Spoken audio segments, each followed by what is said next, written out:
Welcome to another episode of The Marketer's Edge, a series designed to share senior level marketer perspective about marketer challenges, opportunities, and agency relationships. Our goal is to help marketers and agencies learn from other marketers across different industries. Today, we're talking with Kinan Alhoch, founder and principal consultant at Midan Consulting Group, an account-based marketing consulting firm. Kinan, how are you today? I'm doing great. How are you, Mark? I'm great. I'm great. Really appreciate you making the time. I know you've got a busy schedule, so thank you so much for joining us today. I've got a small handful of questions for you, but before we get into that, can you tell me a little bit about, is it Midan? Is that how you pronounce it? Well, we pronounce it Midan. Midan. Can Yeah, you tell me a little bit about Midan Consulting Group, kind of what you sure. do, who you work with, the kind of problems you solve for clients? Sure. I started Midan about coming up on a year now. Actually, it's going to be our 1 year anniversary at the end of this month. Okay, great. And so I'm a former marketing executive turned account-based marketing consultant, or ABM consultant for short. And I primarily work with mid to enterprise level companies, developing, launching, and executing their ABM programs. And one of the reasons I started Midan is I realized over the last 3 or 4 years, especially, that ABM has sort of evolved into this niche marketing strategy that only really enterprise level companies have really been able to pull off, right? But it's still always been just a hot topic, a hot button issue. So 10 years ago, if you talk to anyone about account-based marketing, most of the time they had no idea what it was, right? Right. But now it's very different, right? Like every B2B marketer is talking about ABM, or at the very least has heard of it on some level, right? But experience and expertise is still very niche in the world of account-based marketing. Okay. And so that's part of the reason I started Midan is to give access to experience and expertise to actually smaller mid-market companies, and then, even enterprise, but most of my clientele right now is around the mid-market. Okay. And those companies don't typically have the resources to spend $100,000 on account-based marketing technology, right? Right, the demand bases or Six Senses of the world. And so that was sort of what became my sweet spot, is working with these companies to implement and develop ABM programs Okay. using their existing tech stack. Okay. So, ABM, I have to admit, it's something that I, always want to learn more about, so that we can potentially apply some of those same principles to the marketing agency clients we work with. And I'm curious, you've been, working in and around the ABM space since 2012. Can you talk to me a little bit about what ABM looks like today and how that's maybe different from the early days of the approach? Yeah, absolutely. In the early days, ABM was largely sales driven. Marketers provided some level of support, whether it was collateral or content, but mostly it was really more like account-based sales. But today, with the advancements of the technologies in the last 10 years around data, around advertising, around CRMs, account-based marketing is more of a collaborative marketing strategy where marketing and sales are working together these days to target and close their key accounts. In today's ABM marketer is able to directly reach accounts, collect intelligence, create relevant content along the marketing funnel driven by data. And that is something previously sales really didn't do. They kind of worked off the cuff. And they can take all the data that they have and they provide that intelligence to the sales teams that then can accurately and more effectively prospect and engage target accounts. Got it. So is it most often marketing sort of assisting sales teams, or is ABM also involved sort of marketing, doing their own marketing to specific account based areas of interest? That's actually a great question. So early days, it would have been more marketing is assisting when sales needed it, right? Okay. Today, a good ABM program has two sort of areas. First area Okay. is the marketing, right? And that includes the advertising, content creation, right? Data-driven insights, Right. all of that. And then sales enablement is the second part of that. And that's where marketing is more proactive these days. We're not waiting for sales to come to us to ask us, hey, we need a piece of content based on this common question that we have, right? Or anything like that. So we're able to kind of get ahead of what ABM used to be and enable sales to do their job more effectively and more, I guess, accurately. Okay. And when you talk content in an ABM program, how tailored do you feel it needs to be to that account in order for it to really be effective? So I've actually done a lot of testing over the years on this, and I can tell you that if we, let's say, for as an example, like a very specific example, if we're putting a piece of advertisement out there, and we're talking about, hey, come to our agency and we can help you with content strategy, as an example, Mhm. right? That's our offer. Um, you'll see a 30% higher engagement if we call the company out by name. So if we say, hey, Verizon, come and we can help you with your content strategy, Verizon is 30% more likely to engage. And even deeper, if we're going emails, for example, right? You don't want to put people's names in ads, but if you're doing emails and you put somebody's name in the email or in the subject line, we see an even bigger bump in terms of the level of engagement that they're willing to have with us. And it's something that over the last 10 years, at least, I've been doing a lot of testing and trying around, and it's been extremely effective. It's been extremely accurate, and it usually lands at around 30% increase. Okay, that's cool. Are there other elements of ABM that tend to contribute maybe, more to the success of an ABM program? You talk, content, both sort of, I don't know if that's like blog content or whatever it might be, and emails. Are there certain things that just historically or lately you see, working better? And the reason I ask is just, I know how cluttered the email, LinkedIn, content environment is. So I'm just curious if there are things that you think, tend to work a little bit better. Um, I would honestly start sort of at the beginning of like setting up an ABM program is the most important part. Okay. So you kind of have to get in place what I call the three pillars of ABM. TM, not really, but I like to think it is. And so there's kind of three parts to account-based marketing or setting up an account-based marketing program, right? The first is you have to start with a target account list. We need to know what companies we're going after, what companies are most valuable for us, where we should be prioritizing and spending our resources. Second is that we always have to have that solid alignment between marketing and sales. And I always say this, right? Traditionally, marketing and sales teams within companies, especially larger companies, tend to be sort of a match made in hell, right? We don't like to interact with each other. We kind of fight with each other often, or at least, kind of traditional. We work in our own silos at the end of the day. And the only real connection is if there's a lead that's marketing qualified, you kick it up to sales to make it sales qualified, and that's it, right? But with ABM, it's very different. Marketing and sales need to be prioritizing same accounts and essentially working in lockstep from the top of the marketing funnel to the bottom of the sales funnel. It's no longer two separate funnels.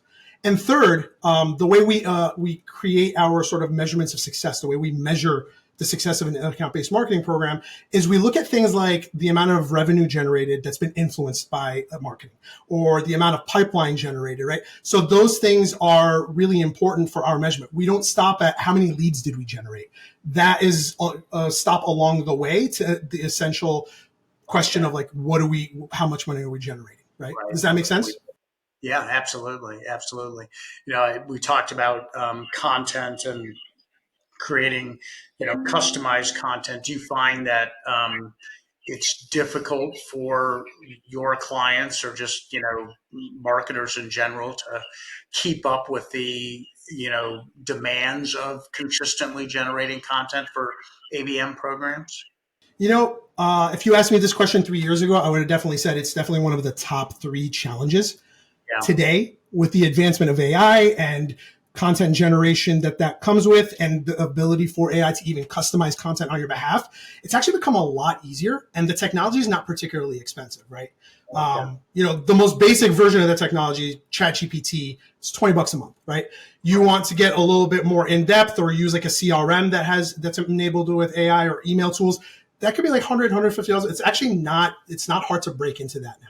Right. So I wouldn't say it's the biggest challenge anymore is keeping up with that level of content because it can be automated these days. Okay, that's true. Yep, yeah, good point. Talk to me a little bit about your interaction with marketing agencies. Do you work side by side with them more often, or are you most often a replacement for them? And if you do find yourself working alongside agencies, just talk to me a little bit about how that typically works.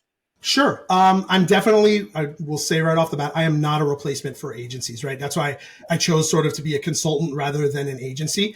And it's because, you know, I right now I'm a one-man show who has some contractors working with them, right? My business is continuing to grow. We're early days. But also outside of just helping maybe with writing some content or creating, logistical setups, things like that. I don't do agency work. I'm not setting up and running ads and things like that for the most part with most of my clients. I work with agencies in 3 different capacities. First is side by side, right? Oftentimes my clients will already have an agency on board, right? Mid-market companies might use an agency because they don't have enough resources to hire, a full-fledged marketing team. And an agency is a cost-effective way to do it. So I'll work with the agencies to help execute their portion of an ABM program, right? Depending on the kind of work that agency does, right? So if it's an email marketing agency or an advertising agency, then we kind of integrate what they're already doing into an ABM program. And I work with them very closely. Second is in the capacity of partnership. Oftentimes I'll have clients who do need agency services. They don't already have an agency on board. And I do have a lot of agencies that I've worked with in the past or I've worked in the past, in my network that I'll bring in depending on what the project is and how appropriate it is for that particular agency. And I help them sort of facilitate a deal with my client and help them understand what it is, the level of execution they need to have, right? I function as more like a strategist. And then third, and this is, I guess, one of the more interesting ones, agencies are clients of mine too. At the end of the day, agencies are, B2B businesses. Every good B2B business needs to have a good account-based marketing program. And I have a handful of agencies that I work with to help them sort of, build pipeline and close deals. That's great. That's great.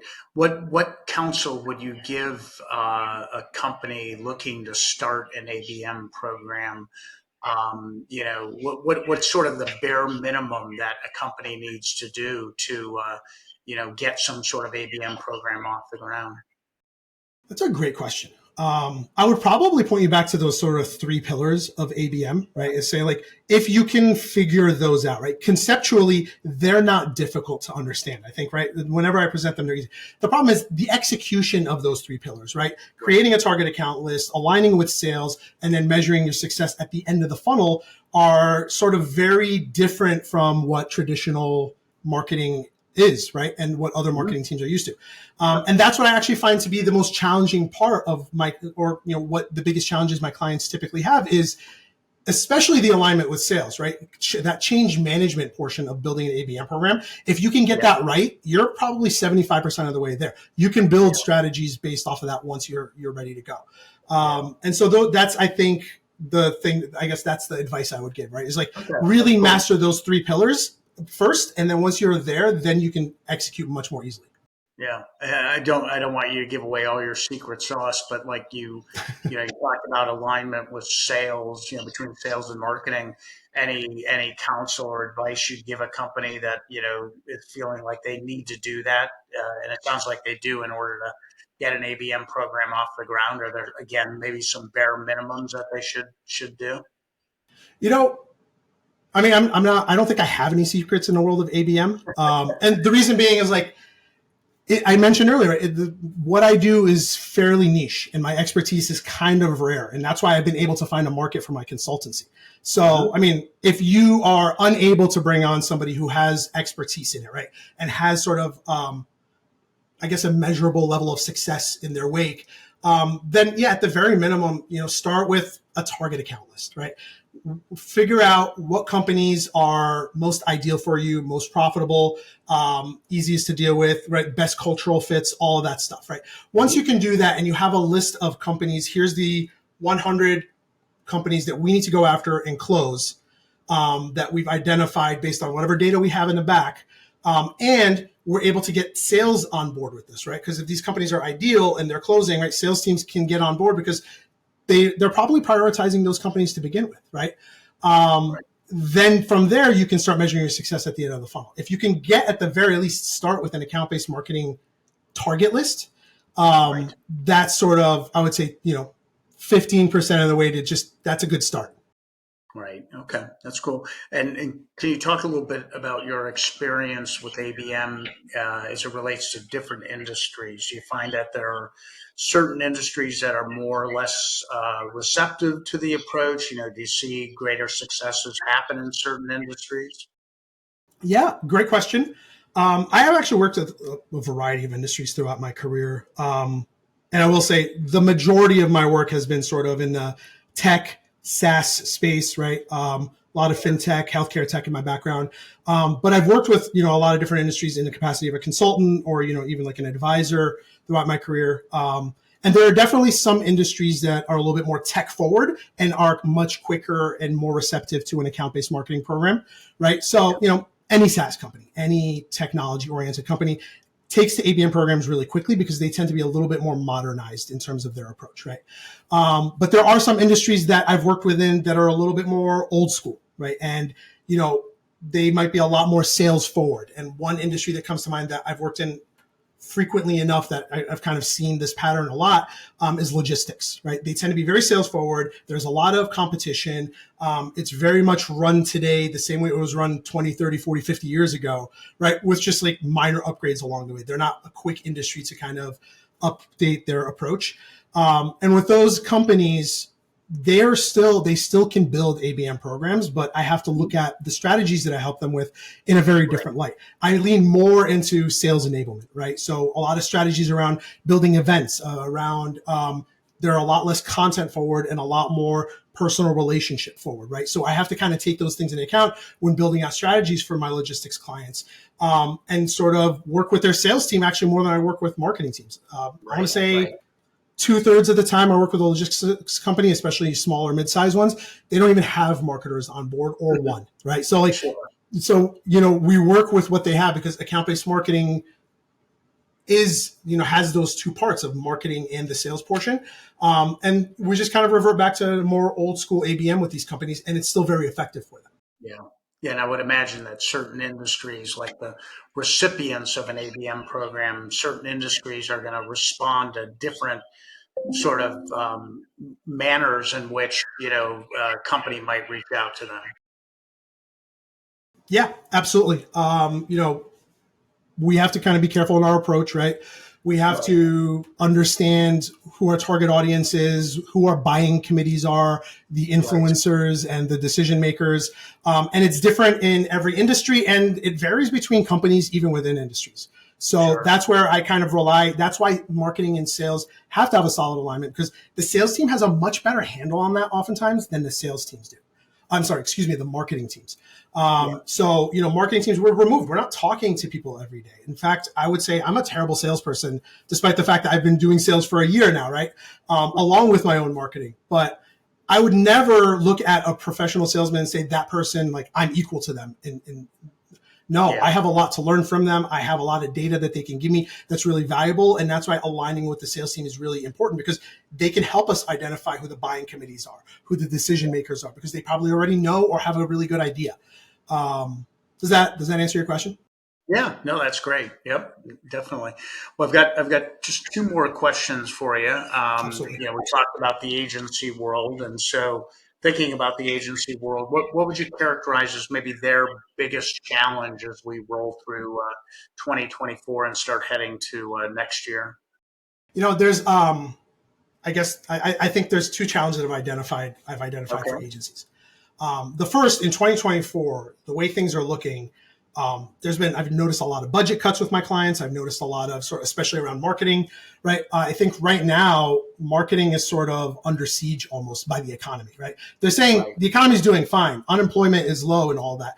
But I would venture a guess, without having any data, that if we looked at specifically the industry of marketing and marketers, I would bet the unemployment rate's a lot higher. So I think right now, with budget cuts and things like that, I think agencies are having a hard time closing clients and, ultimately profiting, and especially smaller and mid-market agencies.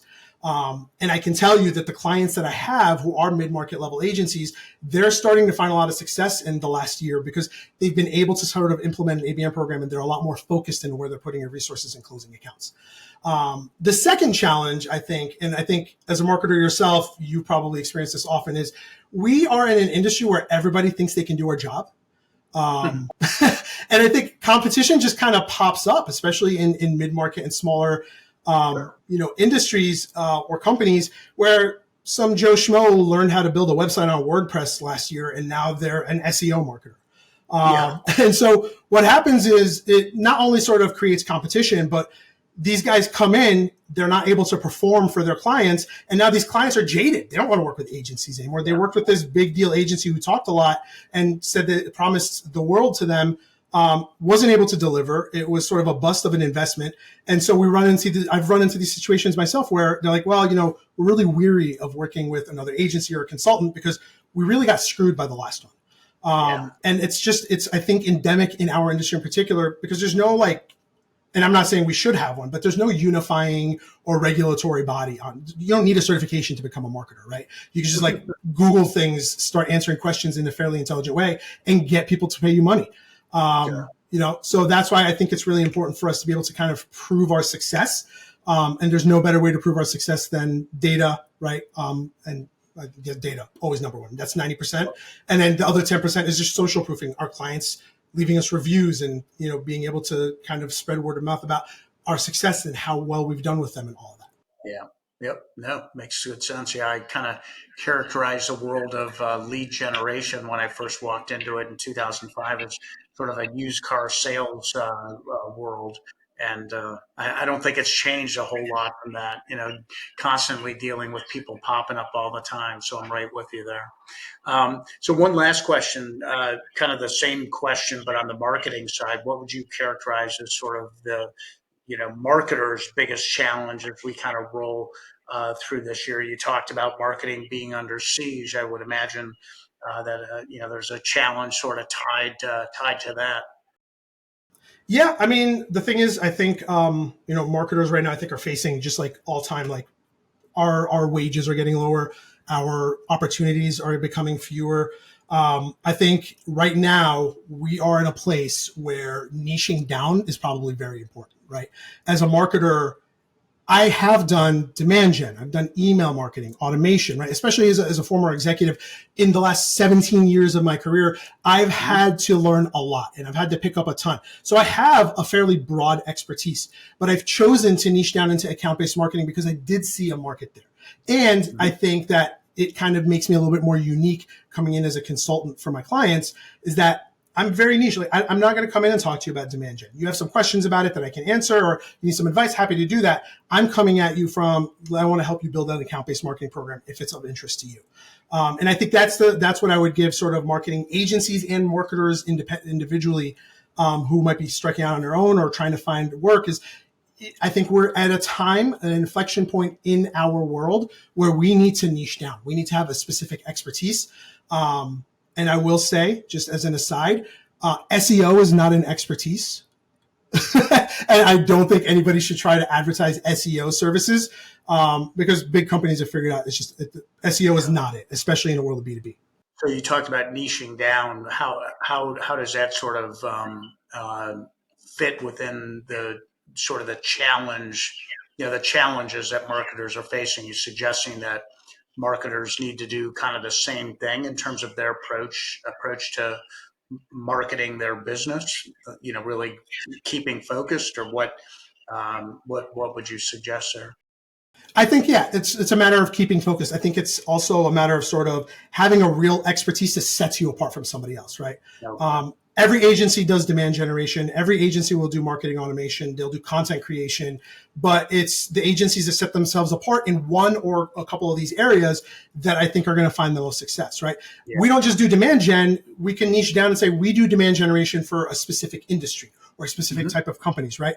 It's almost applying the account-based marketing mindset to agencies as a whole in terms of their approach, right? We have to kind of develop a list of what you specialize in and what sets you apart, right? And I think as marketers, we can think about that for our clients, and we're really successful with that. And I found that we're not necessarily good at doing it ourselves, right? I'll use myself as an example, sort of thinking about me marketing myself when I was first starting off my business. I feel like I struggled a lot more in coming up with what sets me apart and why people should come up with me, and messaging and branding and all that stuff for me, more so than I would with my clients. And it's because just, it's almost like you give better advice than you can take yourself. Yeah. Yeah, definitely. Well, it's been great. I mean, yeah, I think, for those watching today, definitely they're going to walk away with, I think, a lot of great value points, just understanding sort of the importance of and value of putting together a solid ABM program, kind of the elements of it. I think you've sort of, given people things to think about in terms of the bare minimums or the pillars that they need to kind of be thinking through. I think all that kind of, is definitely going to prove helpful, not only, to marketers out there, but agencies as well. And, I would imagine that the work that you do to support marketers and agencies, while it could be work they carry on their own, it's just definitely not, not their core area of expertise, and being able to bring that to the table, I think is definitely of great value. So I appreciate you making the time today, and yeah, wish you all the best, and congrats on making your way through your first year of business. It's always harrowing and challenging, but hats off to you. Thank you so much. I really appreciate that. Yep. All right. You take care. Have a great rest of the day. Thanks for having me.